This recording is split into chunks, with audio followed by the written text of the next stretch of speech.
Hello viewers, আসসালামু আলাইকুম ওয়া রাহমাতুল্লাহি ওয়া বারাকাতুহু। আমরা আসলে গত প্রায় ২ দিন থেকে ২ দিন বা ১ দিন বলতে পারি আরকি, ১.৫ দিন বলতে পারি যে বেশ কিছু চটকদার নিউজ বেশ দেখতেছি আরকি। চটকদার নিউজ বললাম এ কারণেই যে হরমুজ প্রণালী ইরান খুলে দিয়েছেন। হরমুজ প্রণালী ইরান খুলে দিয়েছে, কিন্তু মার্কিন যুক্তরাষ্ট্র তার অবরোধ এখনো উঠায়নি। তার অর্থটা কি দাঁড়ালো?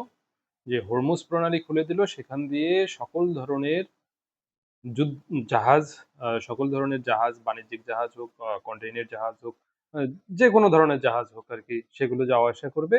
কিন্তু আমেরিকা তার অবরোধ উঠায়নি। সেটা অবরোধ কার জন্য করছিল? ইরানের জাহাজের উপরে অবরোধ করছিল। ইরানের যে বন্দরগুলো আছে, সে বন্দরগুলোর উপরে আ অবরোধ করেছিল। সেগুলো উঠায়নি। তাহলে ইরানের অবরোধ ঠিক থাকলো, কিন্তু ইরান হচ্ছে হরমুজ প্রণালী খুলে দিল। সেখানে আমেরিকান জাহাজ ঢুকলো। তারপরে আরো বিভিন্ন দেশের যে জাহাজগুলোর উপরে আ আ ইরান নজরদারি রাখছিল, সেগুলো ঢুকলো। এটা ইরান মেনে নিল।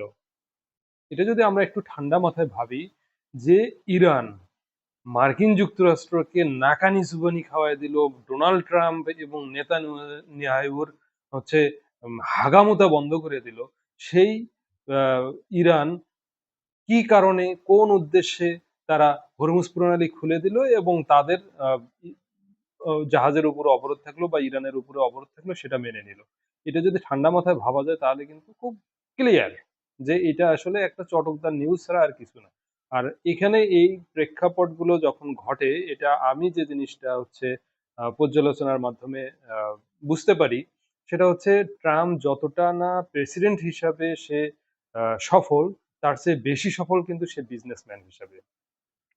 সে মূলত এই যুদ্ধটা লাগাইছে, সে হচ্ছে আঙ্গুল ফুলে কলাগাছ হওয়ার জন্য। সে তার যে কোম্পানিগুলো আছে বা তার আন্ডারে যে ছত্রছায়ায় তার আত্মীয়-স্বজনেরা যে কোম্পানিগুলো আছে, সেগুলো যাতে আঙ্গুল ফুলে কলাগাছ হতে পারে, সেটাই মূলত বিষয়। এই যে যুদ্ধ, আমরা বললাম মার্কিন যুক্তরাষ্ট্র বলল যে হচ্ছে হরমুজ প্রণালী খুলে দিছে। সঙ্গে, সঙ্গে কি হলো? যে উম তেলের দাম কিন্তু কমে আসলো। তেলের দামটা কমে আসলো কবে? মার্কিন যুক্তরাষ্ট্রে কিন্তু শনিবার এবং রবিবার ২ দিন হচ্ছে উইকেন্ড থাকে আরকি। তো সেখানে বুধবার, বৃহস্পতিবারের মধ্যে হচ্ছে তারা এই জিনিসগুলো বলল যে আ হরমুজ প্রণালী খুলে দিছে, তেলের দাম কমে আসলো। তাহলে তেলের দাম কমে আসলে তখন কি হবে? শেয়ার বাজারে কিন্তু একটা বড় ধরনের হচ্ছে পরিবর্তন আসে আরকি।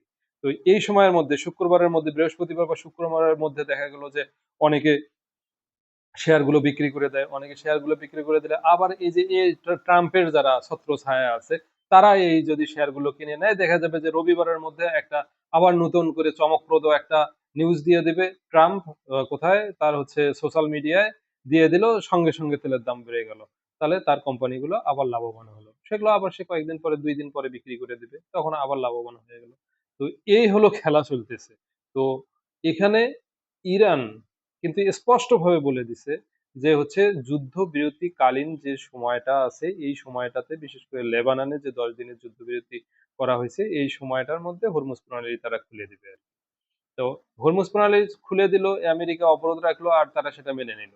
তো যাই হোক, এই চটকদার যে নিউজগুলা, আর এই নিউজগুলার কারণে আমাদের দেশেও যেটা ঘটতেছে আরকি, সেটা হচ্ছে যে এই তো হরমুজ প্রণালী খুলে দিল, আমরা এখন তেল তো এভেইলেবল পাবো। কিন্তু এভেইলেবল পাবো, এই এভেইলেবল এ আমাদের সোর্সটা কোথায়? সোর্স গুলো ছিল সৌদি, তারপর হচ্ছে আ আরব আমিরাত। এগুলোই হচ্ছে আমাদের সোর্স। তো সেই জিনিসগুলা, সেখানে যে তেল শোধনাগারগুলো ছিল, সেই তেল শোধনাগারগুলোতে কিন্তু হুম, ইরান বেশ কিছু হামলা করছে আরকি। তো সেখান থেকে আসবে কবে? সেগুলো কি তারা এখনো তাদের উৎসগুলো মেরামত করছে কিনা? এই জিনিসগুলো সম্পর্কেও কিন্তু আমরা সঠিকভাবে অবগত নই। তো এখানে আমরা একটা ওই ট্রাম্পের কথায় আমরাও নাচতেছি। যে যেমন হয়ে যায় যে কান নিয়ে গেছে চিলায়। এখন সবাই দৌড় কানের পিছনে বা চিলের পিছনে। পরে খোঁজ করে দেখা গেল যে না, কানের জায়গায় কান আছে আরকি। তো সেই অবস্থা হয়ে গেছে আমাদের। তো একটা বয়ান ছাড়তেছে ডোনাল্ড ট্রাম্প।